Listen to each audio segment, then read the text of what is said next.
Profetas e Reis, capítulo 17. O chamado de Eliseu. Deus havia ordenado a Elias que ungisse outro para que fosse profeta em seu lugar. A Eliseu, filho de Safate, ungirás profeta em teu lugar. Ele dissera, e em obediência à ordem, Elias saiu em busca de Eliseu. Viajando em direção do norte, quão mudada estava a cena do que havia sido apenas pouco tempo atrás. Naquele tempo o solo estava crestado, os distritos agrícolas sem serem trabalhados, pois nem orvalho nem chuva havia caído por 3 anos e meio. Agora por todos os lados a vegetação despontava, como que para compensar o tempo de sequidão e fome. O pai de Eliseu era um rico fazendeiro, um homem cuja família estava entre aqueles que, em tempo de apostasia quase universal, não tinham dobrado joelhos a Baal. O seu lar era desses onde Deus era honrado e onde a lealdade à fé do antigo Israel era uma regra da vida diária. Em tal ambiente transcorreram os primeiros anos de vida de Eliseu. Na quietude da vida campestre, sob o ensino de Deus e da natureza e da disciplina do trabalho útil, recebeu ele a educação em hábitos de simplicidade e de obediência a seus pais e a Deus, educação que o ajudou a preparar-se para a alta posição que mais tarde deveria ocupar. O chamado profético veio a Eliseu, enquanto arava o campo com os servos de seu pai. Ele havia assumido o trabalho que estava mais próximo. Possuía ambas as qualidades, de um líder entre os homens e a mansidão de quem está pronto para servir. De espírito quieto e gentil, era não obstante enérgico e firme. Possuía integridade, fidelidade e o amor e temor de Deus.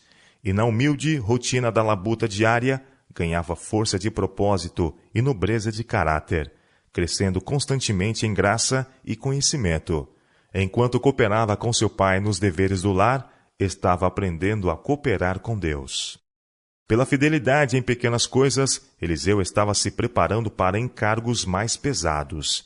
Dia a dia, mediante experiência prática, capacitava-se para uma obra mais ampla e mais alta. Ele aprendeu a servir. E, havendo aprendido isto, aprendeu também como instruir e dirigir. A lição é para todos. Ninguém pode saber qual é o propósito de Deus em sua disciplina, mas todos podem estar certos de que a fidelidade em pequenas coisas é a evidência da capacidade para responsabilidades maiores. Cada ato da vida é uma revelação do caráter, e unicamente aquele que nos pequenos deveres prova-se um obreiro que não tem de que se vergonhar, pode ser honrado por Deus com mais alto serviço. Aquele que sente não ser de qualquer consequência a maneira como realiza suas pequenas tarefas, prova-se incapaz para uma posição mais honrosa. Ele pode imaginar-se inteiramente competente para assumir maiores encargos, mas Deus olha mais no fundo do que na superfície. Depois de testado e provado, está escrita contra ele a sentença: pesado foste na balança, e foste achado em falta. Sua influência reage sobre ele mesmo. Ele deixa de obter a graça, o poder, a força de caráter que se recebe mediante entregas sem reservas. Muitos, por não estarem ligados diretamente a alguma atividade religiosa, acham que sua vida é inútil, que nada estão fazendo para o avançamento do reino de Deus. Se pudessem fazer alguma coisa grande, quão alegremente a empreenderiam. Mas, porque só podem servir em pequenas coisas, julgam-se justificados em nada fazer. Erram nisto. Um homem pode estar no serviço ativo de Deus enquanto empenhado nos deveres comuns de cada dia, enquanto derrubando árvores, abrindo clareiras ou indo após o arado. A mãe que educa seus filhos para Cristo está trabalhando para Deus tão verdadeiramente como o ministro no púlpito. Muitos anseiam por um talento especial com que fazer uma obra maravilhosa, enquanto deveres que estão à mão e cuja realização tornariam a vida fragrante são perdidos de vista. Tomem tais pessoas as atividades que estão diretamente em seu caminho. O sucesso não depende tanto de talento quanto de energia e voluntariedade. Não é a posse de esplêndidos talentos que nos capacita a prestar serviço aceitável, mas a conscienciosa realização dos deveres diários, o espírito contente, o interesse sincero e sem afetação no bem-estar alheio. Na mais humilde sorte pode ser encontrada a verdadeira excelência. As tarefas mais comuns, executadas com amorável fidelidade, são belas à vista de Deus. Passando Elias, divinamente dirigido na busca de um sucessor, pelo campo que Eliseu estava arando, lançou sobre os ombros do jovem o manto da consagração. Durante a fome, a família de Safate tinha se relacionado com a obra e missão de Elias. E agora o Espírito de Deus impressionou o coração de Eliseu quanto ao significado do ato do profeta. Isto foi para ele o sinal de que Deus o havia chamado para ser o sucessor de Elias. Então deixou ele os bois e correu após Elias e disse: Deixe-me beijar a meu pai e a minha mãe, e então te seguirei. Vai e volta, foi a resposta de Elias, porque que te tenho eu feito? Isto não era uma repulsa, mas um teste de fé. Eliseu devia considerar o preço, decidir por si mesmo a aceitar ou rejeitar o chamado. Se seus desejos se apegassem ao lar e suas vantagens, ele estava livre para permanecer ali. Mas Eliseu compreendeu o significado do chamado, sabia que viera de Deus e não hesitou em obedecer. Não seria por qualquer vantagem terrena que ele iria renunciar à oportunidade de se tornar mensageiro de Deus, ou sacrificar o privilégio da associação com o seu servo. Ele tomou uma junta de bois e os matou, e com os aparelhos dos bois cozeu as carnes. E as deu ao povo e comeram. Então se levantou e seguiu a Elias, e o servia. 1 Reis capítulo 19, verso 21. Sem hesitação deixou um lar onde era amado, para assistir ao profeta em sua vida incerta. Tivesse Eliseu perguntado a Elias o que se esperava dele, qual seria a sua obra, ele teria sido respondido: Deus o sabe. Ele o fará conhecido de ti. Se esperares no Senhor, ele responderá todas as tuas inquirições. Podes vir comigo, se tens a evidência de que Deus te chamou.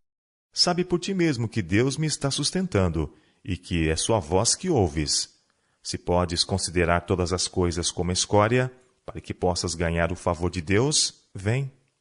Semelhante ao chamado que veio a Elias, foi a resposta dada por Cristo ao jovem doutor que lhe fez a pergunta: Que bem farei para conseguir a vida eterna?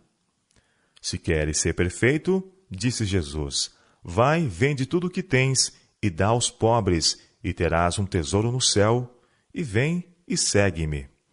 São Mateus capítulo 19, versos 16 e 21.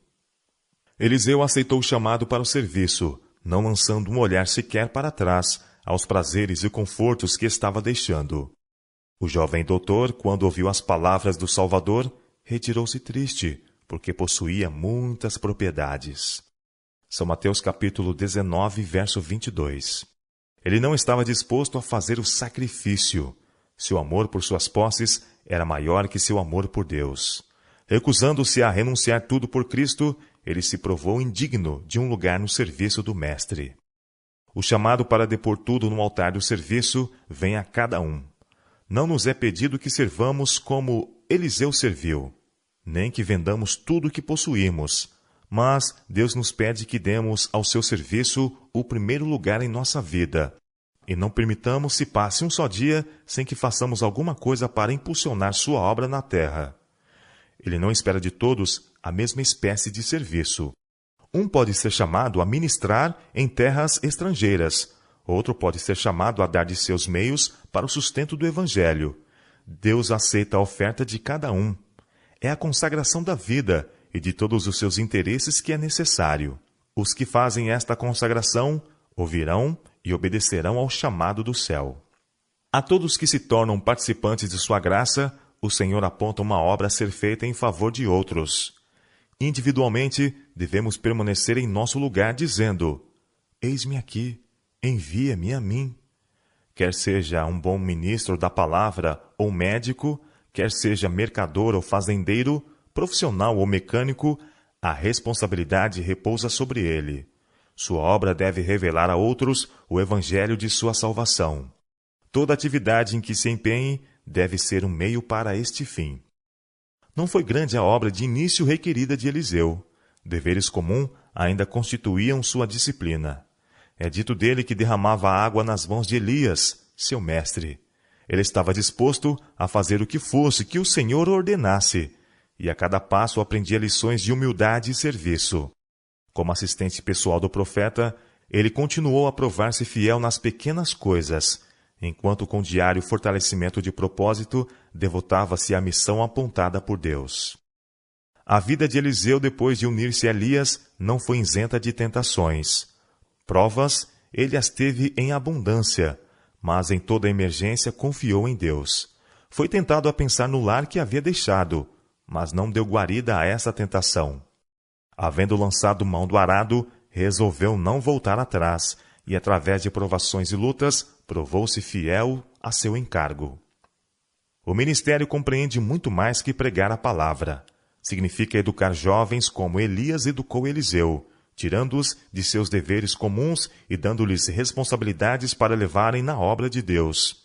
Há no ministério homens de fé e oração, homens que podem dizer: o que era desde o princípio, o que ouvimos, o que vimos com os nossos olhos, o que temos contemplado e as nossas mãos tocaram a palavra da vida. O que vimos e ouvimos, isso vos anunciamos. 1 São João capítulo 1, versos 1 a 3. Obreiros jovens, inexperientes, devem ser treinados por trabalho prático, em associação com esses experimentados servos de Deus. Assim, aprenderão como levar as cargas. Os que assumem este treinamento de jovens obreiros estão fazendo um nobre serviço. O Senhor mesmo coopera com seus esforços. E os jovens, sobre quem têm sido pronunciadas as palavras de consagração, cujo privilégio é estar em íntima associação com obreiros piedosos e fervorosos, devem aproveitar o máximo de suas oportunidades. Deus os tem honrado por havê-los escolhidos para o seu serviço e por havê-los colocado onde possam alcançar maior habilidade para isto. E eles devem ser humildes, fiéis, obedientes e dispostos para o sacrifício. Se submeterem à disciplina de Deus, seguindo suas indicações e escolhendo seus servos como seus conselheiros, redundarão em homens justos, firmes e de princípios elevados, a quem Deus pode confiar responsabilidades. Ao ser o Evangelho proclamado em sua pureza, homens serão chamados do arado e das atividades comerciais comuns que ocupam em grande medida a mente, e serão educados em associação com homens de experiência. Ao aprenderem o trabalho com eficácia, proclamarão a verdade com poder. Através das maravilhosas operações da divina providência, montanhas de dificuldades serão removidas e lançadas no mar. A mensagem que significa tanto para os habitantes da terra será ouvida e entendida. Os homens saberão o que é a verdade. Para frente, sempre para frente, a obra avançará, até que toda a terra tenha sido advertida. E então virá o fim. Por vários anos, após o chamado de Eliseu, este e Elias trabalharam juntos, o mais jovem adquirindo diariamente maior preparo para sua obra. Elias havia sido um instrumento para a derrota de gigantescos males. A idolatria, que sustentada por Acabe e a pagã Jezabel tinha seduzido a nação, havia sido decididamente contida. Os profetas de Baal haviam sido mortos. Todo o povo de Israel tinha sido profundamente despertado, e muitos estavam retornando à adoração a Deus. Como sucessor de Elias, Eliseu, mediante instrução cuidadosa e paciente, devia procurar guiar Israel em caminho seguro. Sua associação com Elias, o maior profeta desde Moisés, preparou-o para a obra que logo deveria assumir sozinho. Durante esses anos de ministério unido, Elias era de tempos em tempos chamado a opor-se a flagrantes males com severa repreensão. Quando o ímpio Acabe apoderou-se da vinha de Nabote, foi a voz de Elias que profetizou sua condenação e a condenação de toda a sua casa. E quando Acasias, após a morte de seu pai Acabe, voltou-se do Deus vivo para Baal-Zebube, o deus de Ecrom, foi a voz de Elias que uma vez mais se fez ouvir em veemente protesto. As escolas dos profetas, estabelecidas por Samuel, tinham entrado em decadência durante os anos da apostasia de Israel. Elias restabeleceu estas escolas, tomando providências para que os jovens adquirissem uma educação que os levasse a engrandecer a lei e fazê-la gloriosa. 3 dessas escolas, uma em Gilgal, outra em Betel e a terceira em Jericó, são mencionadas no registro. Pouco antes de Elias ter levado para o céu, ele e Eliseu visitaram esses centros de educação. As lições que o profeta de Deus lhes havia propiciado em visitas anteriores, ele as repetiu agora. Especialmente instruiu-os com respeito ao alto privilégio de lealmente manterem obediência ao Deus do céu. Imprimiu-lhes também na mente a importância de permitirem que a simplicidade marcasse cada aspecto de sua educação. Somente assim poderiam receber a modelagem do céu e saírem para trabalhar nos caminhos do Senhor. O coração de Elias se encheu de júbilo quando viu o que estava sendo alcançado por meio dessas escolas.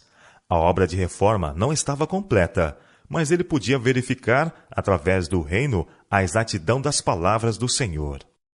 Também eu fiz ficar em Israel 7.000, todos os joelhos que se não dobraram a Baal, e toda a boca que não o beijou.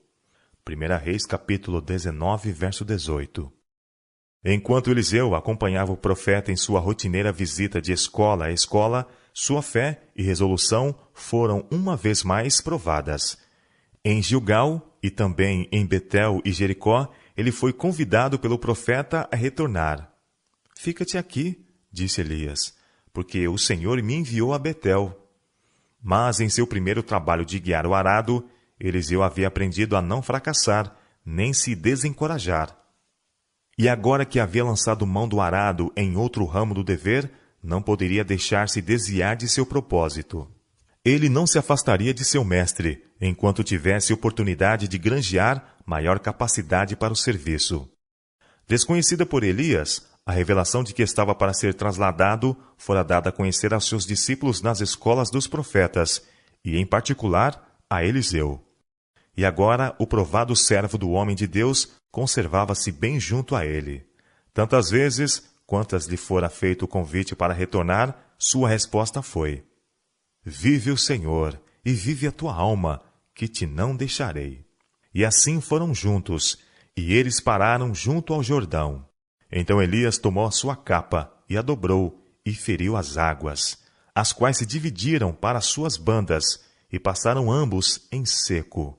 Sucedeu, pois, que, havendo eles passado, Elias disse a Eliseu: «Pede-me o que queres que te faça, antes que seja tomado de ti». Eliseu não pediu honras seculares, ou um lugar elevado entre os grandes homens da terra. O que ele ambicionava era uma grande medida do Espírito que Deus havia derramado tão abundantemente sobre aquele que estava para ser honrado com a transladação. Ele sabia que nada, a não ser o Espírito que havia repousado sobre Elias, podia capacitá-lo a preencher em Israel o lugar para o qual Deus o havia chamado. «Peço-te que haja porção dobrada do seu Espírito sobre mim». Em resposta a esse pedido, Elias disse: «Coisa dura pediste. Se me vires quando for tomado de ti, assim se fará. Porém, se não, não se fará». E sucedeu que, indo eles andando e falando, eis que um carro de fogo, com cavalos de fogo, os separou um do outro, e Elias subiu ao céu, num redemoinho. Elias foi um tipo dos santos que estarão vivos na terra, por ocasião do segundo advento de Cristo, e que serão transformados, num momento, num abrir e fechar de olhos, ante a última trombeta, sem provar a morte. Foi como representante dos santos, a serem assim trasladados, que ao aproximar-se o fim do ministério terrestre de Cristo, foi permitido a Elias estar com Moisés ao lado do Salvador no Monte da Transfiguração. Nesses entes glorificados, os discípulos viram, em miniatura, a representação do reino dos redimidos. Eles contemplaram a Jesus revestido com a luz do céu, ouviram uma voz que saiu das nuvens, reconhecendo-o como Filho de Deus. Viram Moisés representando os que serão ressuscitados da morte por ocasião do segundo advento. E ali estava também Elias, representando os que, no fim da história terrestre, serão mudados do estado mortal para o imortal, e serão trasladados ao céu sem ver a morte. No deserto, em solidão e desencorajamento, Elias dissera que já havia vivido bastante e orara pedindo a morte. Mas o Senhor, em sua misericórdia, não tomara pela palavra. Grande obra havia ainda para ser feita por Elias, e quando sua obra tivesse terminado, não devia ele ser deixado a perecer em desencorajamento e solidão. Não lhe estava reservado descer à tumba, mas ascender com os anjos de Deus à presença de sua glória. O que vendo Eliseu clamou: meu pai, carros de Israel e seus cavaleiros! E nunca mais o viu. E travando dos seus vestidos, os rasgou em 2 partes. Também levantou a capa de Elias, que lhe caíra, e feriu as águas, e disse: onde está o Senhor, Deus de Elias? Então feriu as águas, e se dividiram elas para uma e outra banda, e Eliseu passou. Vendo, pois, os filhos dos profetas que estavam de fronte em Jericó, disseram: o espírito de Elias repousa sobre Eliseu. E vieram-lhe ao encontro e se prostraram diante dele em terra. 2 Reis, capítulo 2, versos 12 a 15. Quando o Senhor, em sua providência, considera oportuno remover de sua obra aqueles a quem tem dado sabedoria, ele ajuda e fortalece seus sucessores, se voltarem para ele em busca de auxílio e andarem seus caminhos. Podem eles ser mesmo os mais sábios que seus predecessores. Podem, pois, tirar proveito de suas experiências e de seus erros adquirir sabedoria. Daí em diante, Eliseu ocupou o lugar de Elias. Aquele que havia sido fiel no mínimo, devia provar-se igualmente fiel no máximo.